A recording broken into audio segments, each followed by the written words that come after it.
Alam mo, puro na lang kumpare bukang bibig mo eh. Siguro may gusto ka sa kanya, no? At may nangyari na siguro sa inyo. Wala ah. Huwag mo pagsilusan kumpare mo. Mas lamang ka naman kaysa kanya. Bakit? Siyempre, ikaw kasi tulina. Kumpare mo, supot pa. Ano yun ah? Bakit niya alam na supot si kumpare? Alam mo sinungaling ka. Aga-aga pa eh. Ano na naman ba ang problema? Sabi mo masarap ako. Masarap ka naman ah. Sino ba may sabing hindi? Eh bakit tumikim ka sa iba? Dinuguan kasi ang nasa bahay eh. Ang nasa kabila. Adobo.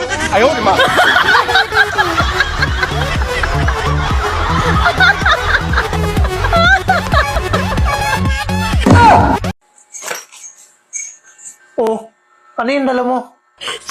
Ah, binigay ng kapitbahay natin. Kung ano-ano na lang binibigay sa'yo ng kapitbahay natin ah. Oo, makakatulong ito. Kasi sa sobrang mahal ng mga bilihin. Wala ka bang binayaran dyan? Ah, wala namang bayad to. Wala akong perang nilabas. Pero, may hiningi sa akin. May hiningi? Anong hiningi niya sa'yo? Nilagyan lang niya ng pula dito, oh, paikot. Ba't ka pumayag? Binubula ka lang noon para makuha niya lahat ng gusto niya, para sundin mo lahat ng sinasabi niya. Diyan ka nagkamali. Hindi ko sinunod ang sinabi niya. Akala niya madidiktahan niya ako? Ang sinabi ko, yun ang sinunod niya. Ay, salamat. Kaya malaki talaga tiwala ko sa iyo eh. Ano pala sinabi mo sa kanya? Bakit sinunod niya yung sinabi mo? Pagkatapos niya lagyan ng pula dito paikot, ang sabi niya, okay na. Oh, anong sabi mo? Sabi ko, hindi pwede.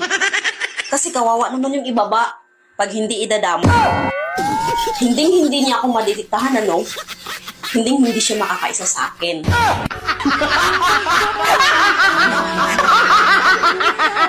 Ikaw ha? Niloko mo ko? Bakit? Anong kasalanan ko? Nangako ka sa mama ko? Pero anong ginawa mo? Magsampung taon na tayo, hindi mo pa rin ako pinakasalan. Ano? Sa mama mo ako nangako, hindi sa'yo. Ikakasal na nga pala kami bukas. Invited ka, ha?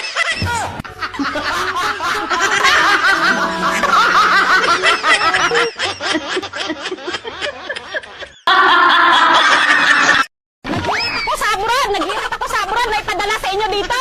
Ipapakain, tapos ganituin mo lang ako. Ang kapal-kapal ng mukha mo, Manuel. Makita ko lang yung babae mo, sarap tinus-nus yung mukha.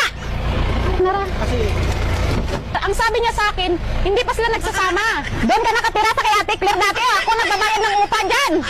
Diyan mo pa pinatira ang babae mo ngayon. Ako nagbabayad at papakain sa inyo. Ang kapal ng mukha mo. Tapos sasabihin mo, ang mga tao nagsasabi dito, inuwi mo na yung babae, ako nagbabayad, ako nagpapakain sa inyo. Ayusin mo yung bag yan. May bag ako na binigay sa'yo ng maganda. Nasaan na? Wala kang bag dito. Ay, may bag ako na binigay na pinalit mo sa ano ko, sa malita ko dati. Ibilagay mo sa maayos yung bag ng anak ko, parang pinalayas mo yung anak ko, hindi ako papayag. Wala. Bigay mo. Wala akong bag na yun. May bag na maganda dyan. Lagay mo sa may magandang bag. Wala nga ang bag. Lagay mo sa magandang bag. Wala nga ang bag. Lagay mo sa magandang bag. Hindi ko dadalhin yan. Lagay mo sa maayos yung damit ng anak ko. Parang pinalayas mo yan.